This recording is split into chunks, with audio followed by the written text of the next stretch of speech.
Ya tengo a Sir Arturo Magaña Duplancher en la línea telefónica. Mi querido Arturo, qué gusto saludarte. Buenos días, ¿cómo te va? ¿Qué tal, Jesús? Qué gusto saludarte. Muy bien. ¿Tú qué tal? Qué bueno, muy bien también. Oye, decía yo ahorita que hacía la introducción del programa, la editorial de ayer del Times, los nombramientos temerarios de Trump. Vaya línea de corderitos, vaya línea de blanditos que nos está anunciando el señor Trump, que mandará junto con él desde la Casa Blanca ahora a partir de enero. Entre ellos, hasta el señor Elon Musk consiguió un huesito por ahí como director de eficiencia gubernamental.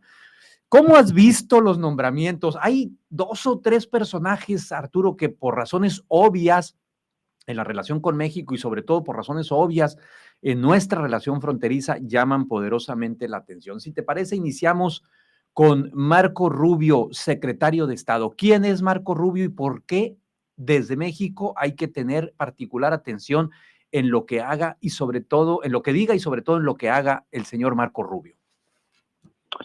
Pues efectivamente, Jesús, cuando hablamos de Marco Rubio, hablamos de varios grupos radicales que han venido respaldándole.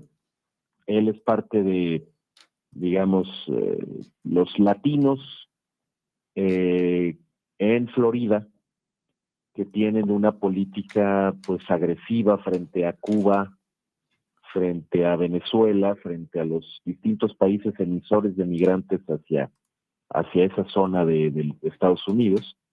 Es conocido por sus posiciones más bien radicales hacia ciertos otros países como China, como Irán, y estuvo entre los finalistas a convertirse en compañero de fórmula del propio Trump como candidato a la vicepresidencia. De hecho, él también intentó en 2018 ser candidato del Partido Republicano. Le decían Little Marco, el propio Trump en sus debates, ¿te acuerdas? Sí, claro. El pequeño Marco. Sí, claro. El Little Marco. De pequeño no tiene nada. Ajá. Es vicepresidente de la Comisión de Inteligencia del Senado. Bueno, fue hasta este nombramiento. Y por muchos años también fue miembro de la Comisión de Relaciones Exteriores del Senado de Estados Unidos.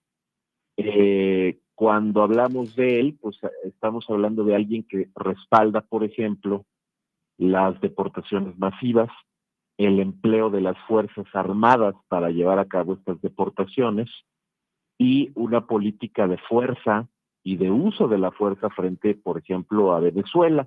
En Venezuela tiene gran ascendencia Marco Rubio, pues porque es uno de las voces más radicales en el Congreso y va cercanas, por cierto, a los grupos radicales en la propia Venezuela. Recientemente, pues María Corina Machado dijo algo así como, bueno, menos mal que alguien nos va a ayudar, aunque pues también es peligroso el muchacho, ¿no? Porque pues digamos que no tiene una experiencia de administración pública, tiene una experiencia de legislación y de golpeteos en el Congreso. La experiencia en política pública pues te hace ver cuáles son los límites de una estrategia radical y hasta dónde puedes llevarla, pero pues en su caso no es así, ¿no? Sus papás emigraron de Cuba y por tanto él también tiene una gran incidencia sobre cómo apretar al régimen cubano, cómo apretar al régimen nicaragüense. Es muy amigo de los señores Díaz Balart, que son los grandes miembros republicanos del Congreso de Florida, que todo el tiempo están viendo cómo hacer con el régimen cubano. Uno diría, caray, pues es una buena noticia que por fin un hispano o un latino llegue al Departamento de Estado y se vuelve el jefe de la diplomacia de Estados Unidos. Bueno, ojalá fuera otro latino. Sí, claro. Porque este latino en concreto, y para el caso mexicano, pues ha sido muy vociferante y ha hecho una alineación del terror con otros miembros de este nuevo gabinete, pues para exigir respecto de México una serie de cosas, ¿no? Es decir, ha estado detrás del tema fentanilo también, acusando a México de eso. Ha sido bastante crítico de la reforma judicial recientemente. Y también, pues, desde hace mucho tiempo ha venido endureciendo su posición en temas migratorios. No se ve bien, digamos, el futuro, Ajá. porque incluso ha mencionado a México como parte de estos regímenes apologistas o digamos, funcionales a los cárteles de la droga, y nos ha metido en una bolsa, en un saco, pues junto con Cuba, con Venezuela y con Nicaragua. Obviamente las implicaciones que esto puede tener son graves, porque si los cárteles de la droga se vuelven la amenaza número uno, pues él dice que hay que usar las Fuerzas Armadas de Estados Unidos, y en eso tiene perfecta coincidencia con otros dos personajes claves en el próximo gabinete, que pues de los que podemos hablar también desde luego, pero que han incluso presentado iniciativas de ley en ese sentido para usar a las Fuerzas Armadas de Estados Unidos contra los cárteles del narcotráfico, por descomunal que esto suene, que es el caso de Mike Waltz, quien va a ser asesor de seguridad nacional y que mientras fue legislador, pues presentó esta iniciativa. Es algo en lo que cree además el próximo zar fronterizo Tom Homan. Sí. Ese nombramiento, Arturo, particularmente, sí, creo yo, nos debe alterar, levantar las antenas, sobre todo para quienes vivimos y tenemos una relación fronteriza con Estados Unidos. ¿Quién es Thomas Homan y por qué es importante pensar en él y voltear a ver lo que haga o lo que diga? Pues mira, Tom Homan pasó mucho tiempo esperando en 2019 que lo pudieran ratificar el Senado de Estados Unidos, y decidió no ratificarlo como director del Servicio de Control de Inmigración y Aduanas, el ICE. Sí. Decidió no hacerlo porque era un hombre tremendamente polémico y tremendamente agresivo. Todo el mundo recuerda cómo en su momento pues defendió y firmó el memorando autorizando la separación de los niños de sus padres en la frontera. Claro, sí. Una política repudiada internacionalmente. Sin duda. Pero que él decía que era lo más eficaz. Ahora, no es cualquier persona, es decir, sabe muy bien de lo que habla y ha trabajado en estos temas desde hace mucho tiempo. De hecho, empezó su carrera con Barack Obama como director ahí de temas de control de aduanas. No tenía un cargo alto, pero empezó así. Y fue hasta que Trump lo designa como director interino, que funge como tal sin la aprobación del Senado, nunca recibe esa aprobación, se tiene que ir por eso. Y por el escándalo que se hizo de la separación de familias de indocumentados, ¿te acordarás? Sí, por supuesto. Bueno, pues en realidad ahora no va a tener problema en ser ratificado. Y de acuerdo con el propio Homan, pues la línea dura en materia de inmigración es la única línea posible que puede seguir ICE, porque pues el presidente, ¿de qué está hablando? Pues está hablando de que hay que empezar a hacer deportaciones que no se habían hecho previamente, las órdenes de deportación que no han sido cumplimentadas, pero que además hay que sacar a mucha gente de Estados Unidos de alguna u otra manera. Y no dejar que otros entren. ¿Perdón? Y no dejar que otros entren, pues. Y no dejar que otros entren, y además terminar con las políticas de asilo y refugio de Estados Unidos. ¿Y qué crees? Regresar al Remain in Mexico. Ándale. Tom Homan es uno de estos grandes, pues, digamos, el autor intelectual junto con Stephen Miller de este programa de Remain in Mexico. Sí, claro. ¿Se lo van a volver a imponer el gobierno mexicano? Probablemente, porque durante la el primer gobierno de Trump, pues fue bastante fácil imponérselo a México. ¿Obtendrá México algo a cambio? Difícilmente, ¿no? Porque pues, las deportaciones afectan a México porque nos van a mandar un montón de mexicanos de vuelta, pero también porque nos van a mandar un montón de centroamericanos y de otras nacionalidades, indios, bangladeshíes, africanos, etcétera, nos va a mandar acá chinos, ¿no? Sí.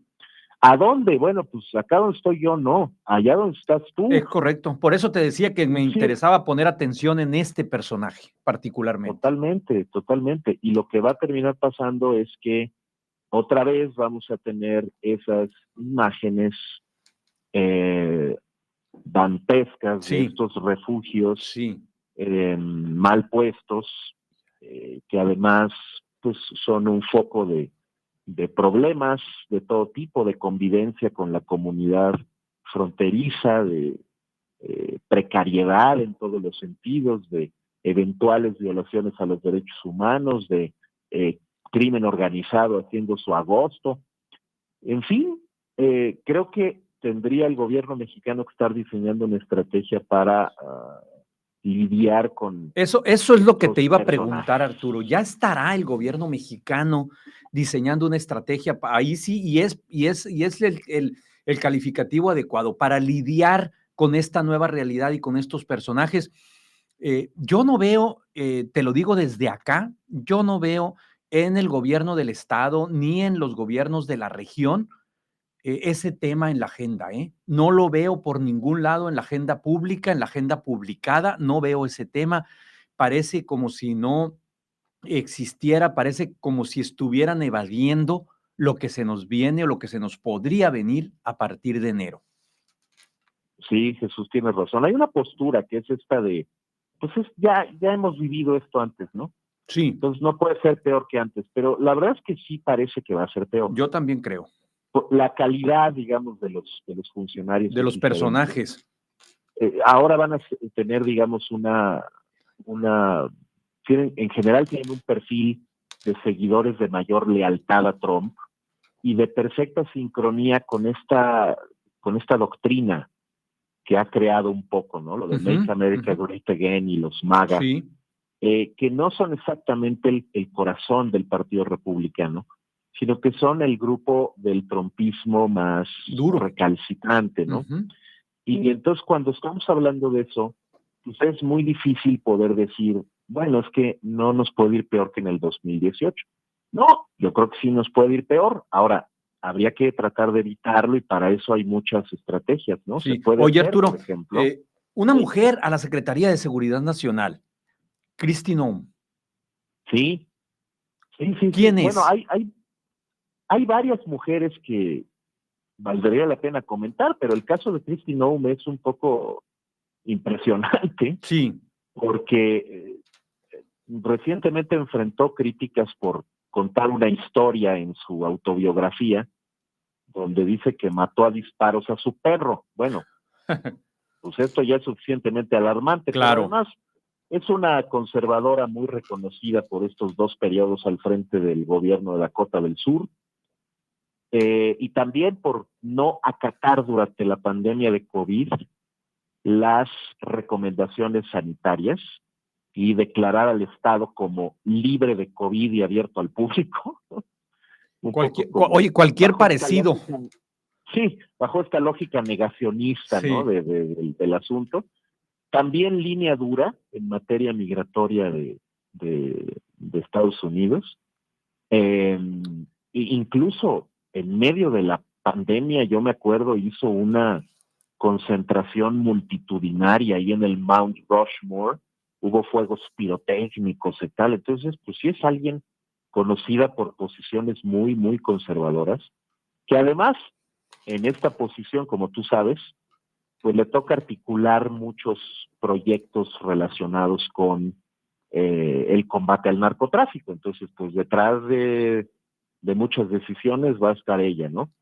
Alguna vez dijo, hay que enviar soldados de la Guardia Nacional a la frontera entre Texas y México, porque hay que devolver así la seguridad de los estadounidenses, y pues también le va a tocar supervisar el servicio secreto, la Guardia Costera, las agencias de seguridad. Entonces, bueno, pues digamos que Kristi Noem no es Elizabeth Sherwood Randall, que venía a México cada 15 días a reunirse con López Obrador. Aquí no veo esa disposición. Se cuela un Kennedy. Robert Kennedy Jr. va a ser el secretario de Salud. Qué barbaridad con eso, de verdad no lo puedo creer. Es que este hombre, pues le vendió muy caro, creo yo, el respaldo a Donald Trump, ¿no? Te acordarás que también era candidato presidencial independiente o no partidario. Bueno, pues a cambio de esto le dan una posición muy, muy importante, especialmente si vamos a enfrentar, espero que no, alguna otra pandemia o alguna otra crisis grave de salud pública, pues porque el hombre dice que las vacunas no sirven y que generan autismo. Así es. Pues bueno, pues es una serie de ideas que pues solamente los más radicales articulan, ¿no? Y en su caso, pues además también tiene ciertas ideas un poco locas respecto de qué hacer con los programas de cobertura universal de salud que dejó Obama, y pues parece que los expertos están histéricos porque francamente hay preocupaciones respecto de si van a poder, por ejemplo, si las empresas farmacéuticas se van a ver súper beneficiadas con esto, ¿no? Y si de repente va a haber grandes negocios en la industria farmacéutica. Sí. Oye, Arturo. Pero además que va a tumbar la seguridad así nomás de vacunas y medicamentos por sus ideas, ¿no? Sí. Estoy conversando con Arturo Magaña Duplancher, internacionalista, director de Globalítica. Nos quedan 3 minutitos, de hecho hasta nos volamos el corte de los 15 para no, pues para abarcar lo más posible este line-up, como decimos acá en términos beisboleros, line-up, como decimos en términos beisboleros. ¿Cómo lidiar desde México en estos 3 minutos que nos quedan, Arturo? ¿Cómo lidiar desde México? ¿Cómo imaginas que tendría que ser la relación desde México con este nuevo gobierno y con estos nuevos personajes, con estos corderitos que manda Trump? Sí, caray, ya no hablamos también de otros que están igual de horribles como el secretario de Justicia o el de Defensa, ¿no? Que el de Defensa pues, es un presentador de un programa en Fox News. Bueno, realmente creo que sí es muy importante que México se tome en serio el desafío, y estoy seguro que habrá partes del gobierno que lo estén tomando en serio. Quizá no todo, pero en fin. Y muy importante, por ejemplo, lo que va a pasar la próxima semana. La presidenta no se puede dar el lujo de no tejer buenas alianzas con otros gobiernos del planeta, ¿no? Y con socios importantes en el resto del mundo, por ejemplo, en el G20. Y sí toca armar una estrategia importante de defensa de estos intereses. Por ejemplo, con Canadá, que estará sufriendo un poco lo mismo, desde luego en otra dimensión. Sí. Pero que son nuestros aliados naturales, ¿no? Para lidiar con algo así. También te toca, obviamente, diseñar una estrategia dentro de Estados Unidos para buscar aliados importantes que puedan hablarles a estos personajes y que puedan persuadirles de lo que van a hacer. Entonces eso toca hacer una estrategia de cabildeo, de persuasión entre el empresariado, entre los gobiernos estatales, entre los congresistas, entre sociedad civil, entre funcionarios de carrera en Estados Unidos, pero también entre, digamos, influencers, ¿no? Sí. Y gente que tiene una presencia en medios para poder defenderse. También las campañas mediáticas son importantes, pero para eso necesitarías más herramientas y más recursos, y es algo que México me parece que no tiene. Pero en cualquier caso, es verdad, hay que enfrentarlo con prudencia y con sangre fría, como algún personaje del gobierno lo ha dicho. Pero también no hay que pensar que nuestros peores pesadillas no se pueden cumplir, porque se están de algún modo cumpliendo, ¿no? No, sí, no se pueden subestimar, no se pueden subestimar, sería un error tremendo. Y además vas a tener una olla de presión a punto, ¿no? Porque pues hay presiones adentro muy fuertes y presiones afuera quizá peores. Y por si fuera poco, el 26 está el TEMEC. Está el TEMEC, desde luego, y nuestras propias demonios internos, ¿no? Que juegan en nuestra contra un día sí y el otro también. Entonces creo que en esos dos carriles tendría que haber una estrategia. Muy bien. Se diseñe, y además ojalá busquen en el gobierno a las personas que realmente pueden hacer ese trabajo con la comunidad mexicana también allá, Sí. porque la comunidad mexicana pues, está maltratada allá, no la usan mucho, no Así le ponen atención. Arturo, pues yo te agradezco muchísimo, como cada sábado, que nos ayudes a ponerle el ojo. Creo que va a haber mucha tela de dónde cortar con estos personajes, pero bueno, tú tienes planes importantes, te deseo mucho éxito y si quieres y si puedes y si ya nos platicarás un poco de esta experiencia y nos vamos a escuchar por acá en algunos sábados más. Sí, cómo no, Jesús, claro que sí. Nomás son 3 semanitas 3 que semanas. Te vamos me a doy echar de mucho de menos. escapada. A ver, espero que el mundo no gire demasiado rápido en estas 3 semanas porque te vamos a echar mucho de menos. Va a estar muy complicado hacer contacto con Arturo porque tiene una misión especial ahí. Lo manda el señor Donald Trump. No, no es cierto, no es cierto, no es ¿Qué cierto. tal? No, No, no es no, cierto. para nada. Para nada, para nada. Oye, pues mucho éxito tanto en la parte profesional a la que vas, como en el descanso que más que merecido que vas a tener. Muchas gracias, Jesús. Pues yo también los extrañaré, pero en 3 sábados. Sí, en 3 sábados nos vemos, a ver cómo está el mundo en esos 3 sábados y a ver cómo lo viste por allá desde donde vas a andar. Seguro, seguro que sí. Te mando un abrazo, Arturo, y muchas gracias como siempre. Pásala muy, muy bien.